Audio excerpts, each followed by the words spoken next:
Olá, eu vou discutir nesse vídeo algumas hipóteses. Deixa eu deixar isso claro para você. Eu não vou assegurar para você que candidato A ou B vai ganhar as eleições dos Estados Unidos. Para chegar nessa resposta, eu vou empregar um raciocínio diferente daquele que os astrólogos costumam utilizar. Porque, normalmente, o que os astrólogos fazem? E não está incorreto. Eu só acho que está incompleto. Eles raciocinam.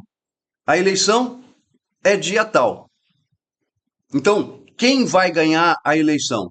Avalia-se os trânsitos, as progressões dos candidatos naquelas datas e avalia-se quem está em melhores condições. Ok, mas o fato de fulano ter ganho as eleições não significa que ele irá assumir. São duas coisas diferentes, se você me compreende. E hoje em dia, que nós vivemos uma época em que não dá para confiar no resultado das eleições. Ah, mas os Estados Unidos ainda é cédula de papel. Tá, você confia? Eu, honestamente, eu não confio mais em nada e nem em ninguém. Confio na minha esposa, confio na minha filha e parou por aí. Não confio nas informações que são veiculadas em qualquer veículo de imprensa. Não dá para confiar. Porque hoje existe uma mídia por trás que manipula as informações. Existe todo um esquema por trás da mídia que manipula o que quer que você fique sabendo ou não, que direciona as informações. Às vezes você vê um evento acontecendo na sua frente, mas ele não é veiculado. Ele é importante, mas ele não é veiculado, porque ele não vira notícia. Pois é, aqui no Brasil a gente está cheio de situações como essa, e como isso é um evento mundial, a gente sabe que no exterior é a mesma coisa. Não vou citar aqui as eleições de outros países, que eu tenho absoluta certeza que foram só para inglês ver. Inglês ver? Não. Russo ver. Tá? Só para russo ver. Que o russo sabe que vota lá só para constar. Chinês vota lá, nem vota. Né? É o parlamento que elege o primeiro-ministro. Tá? Mas na Rússia, né, o russo sabe que ele vota ali só para constar. Pois é, na França também já está assim. Tá? Bom, vamos voltar para o mapa dos Estados Unidos? Aqui está o mapa da posse. Qual que é a outra ideia de fazer uso do mapa da posse? Vamos comparar com o nascimento? Em algum momento que a gente não sabe bem, ocorre a fecundação. Aí segue a gestação e aí a criança nasce. Você toma qual momento para o mapa natal? O Natal, né? Momento do nascimento. Aquela gestão do candidato A, o candidato B ou C, inicia-se por ocasião da posse. Não é nem por ocasião da diplomação. Embora a diplomação seja importante, meu, fulano pode morrer no meio desse período. Entre a eleição e a posse, tudo pode acontecer. E ele definitivamente não toma posse. Tá? Fazendo uso desse mapa da posse, existem algumas ideias, algumas inferências que eu costumo trazer junto, que são aquelas. O candidato se muda para a cidade, nos Estados Unidos, o presidente passa a residir, a residência oficial dele é a Casa Branca. Então isso significa que candidato A, B ou C, ganhadores, assumindo, passam a residir na Casa Branca. Porém, tá, se um determinado candidato já tenha se mudado para aquela região um período antes, a mudança é uma mudança de poucas malas. Não é aquela mudança de caminhão de mudança, caminhão da Lusitana, como a gente fala aqui em São Paulo. Se, no caso da outra, né, ela já vem atuando, de repente ela já reside num flat, ela tem um flat alugado, né, ou um andar num hotel onde é que ela possa despachar, alugado. Então, até essa questão da mudança acaba se perdendo no meio do caminho. Tá? Ou o retorno para casa. Será? Talvez exclusivamente no Trump. Se ele perder, a gente pode ter o retorno para casa, já que ele não reside na região de Washington. Tá? Tem residência no Caribe, que eu acho que é para onde ele vai. Ele gosta de sol, gosta de calor, e ele tem a residência dele na Flórida também. Então aí a gente tem um deslocamento contrário, se ele perder. Né? Mas, se ele perder um deslocamento, ele mudou de residência? Não. Então veja como é que até essa questão de você se perguntar se mudou de residência, se vai aparecer no mapa ou não, já é um questionador. Aqui no Brasil, não. O cara se muda da sua base política, São Paulo, Rio de Janeiro, e o cara vai para Brasília, né? Que é totalmente diferente. O cara sai de São Bernardo para Brasília e depois compra uma casa na Vila Madalena, em São Paulo. Mas tudo bem. Isso é São Paulo. Por essa razão é que eu vou fazer uso deste mapa, que nós vamos ver que é absolutamente ambíguo. Ele suscita mais dúvidas do que traz afirmações. E aí eu convido a todos a discordarem, concordarem, opinarem e participarem. Como é que a gente interpreta o mapa de evento? A gente utiliza, a priori, os mesmos princípios de astrologia horária. Então a gente vai avaliar, em primeiro lugar, se o mapa é radical. Então, ascendente, ok. A gente vai verificar a posição do regente do ascendente, se ele tem problemas. Não tem problemas. Se os luminares contam a história, sim, contam. E vai verificar se os aspectos recentes da Lua, o de quem ela se separa e a quem se aplica, estão relacionados ao tema. Sim, os aspectos da Lua estão absolutamente relacionados ao tema. Porém, a história que esse mapa conta é outra. Olha, você acha que é assim, bico? É bico. O mapa de evento faz parte do estudo de astrologia mundial. Mas a astrologia natal é derivada de astrologia mundial.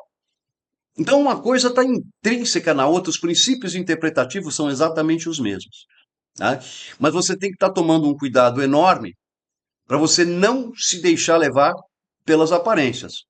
Quer um exemplo? Né?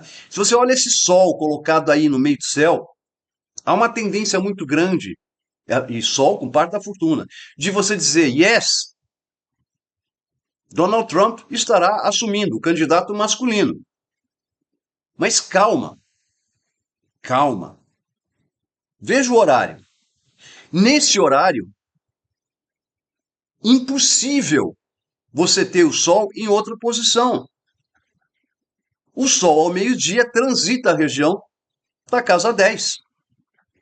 Então, tanto faz ser um candidato masculino ou um candidato feminino, você terá um Sol no meio do céu. Puxa, não é? Aí você descartou então o candidato masculino, se abriu, existem outras possibilidades. Aí você começa a avaliar a relação entre os luminares.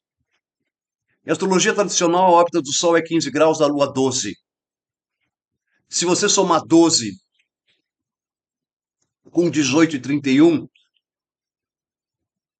a Lua está no limite da órbita da quadratura com o Sol sem vê-lo. Entendeu isso? Sem vê-lo. Então a Lua não vê ao Sol. Isso é uma questão importante. O Sol vê a Lua.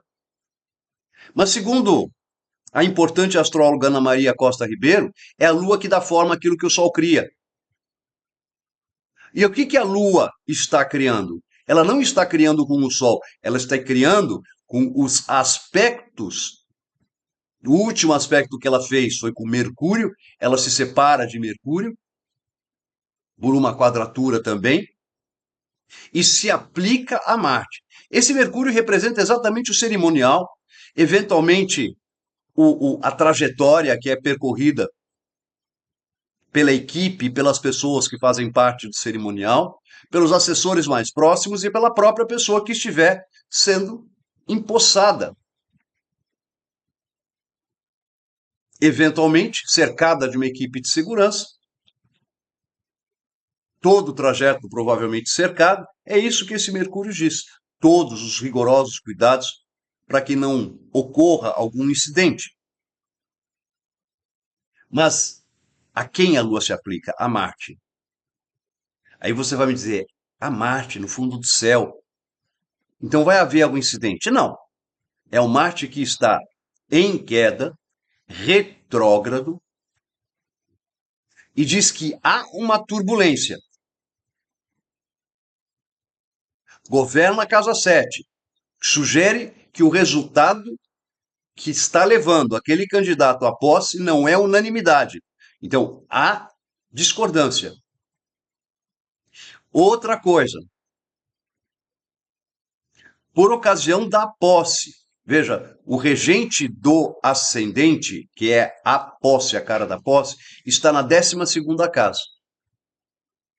O que sugere que, por ocasião da posse, algo, alguma coisa, precisa ser muito bem escondida. E provavelmente estará escondida. Esta Vênus se separa de Saturno, tá? E por uma órbita extremamente curta. Tá? E se aplica, é a órbita mais curta, ao mesmo Marte. Então é muito provável que o resultado das eleições esteja sendo colocado em suspeição. Como foi da última vez? É uma novidade? Não, não é. Porém, isso é uma avaliação superficial desse mapa. Para tentar responder quem estará assumindo. Uma tentativa de você responder isso, fazendo uso dos métodos de astrologia horária, é você pegar os graus dos astros envolvidos na questão e tentar ver se eles ocupam graus masculinos ou graus femininos. O grau ocupado pela Lua é neutro. O grau ocupado pelo Sol é neutro. O grau ocupado pela Vênus também é neutro. Então você vê que nem aí você tem alguma solução. Henrique, dá uma olhada no ascendente do 14 graus de Touro. É um grau masculino. Aí você pode utilizar um raciocínio da astrologia contemporânea e você pode dizer, mas a Vênus está num signo feminino, mas o Sol está num signo masculino. Aí você vai confundir a história toda. Posso te assegurar que por aí você não vai chegar a lugar nenhum. Tá? Porém, o fato de ser uma Vênus em signo feminino, regendo o ascendente feminino, sendo o que está sendo escondido, para mim, e aplicando-se ao Marte, razão do conflito, me dá uma sugestão, dentro dessa hipótese que eu estou levantando, de que quem assumirá será uma mulher. Os indicadores, no conjunto, se não houvesse essa suspeição, iriam para o homem. Mas a suspeição leva pro feminino. Se eu tentar fazer essa mesma análise e estender para os outros candidatos,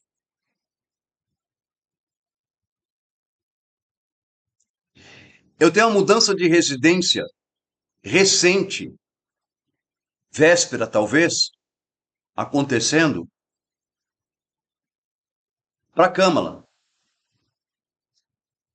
E não tenho uma mudança de residência recente, de pequena distância, acontecendo para o Donald Trump. Então, para o Donald Trump, eu tenho a mudança de grande distância. Então, esta informação, ela sugere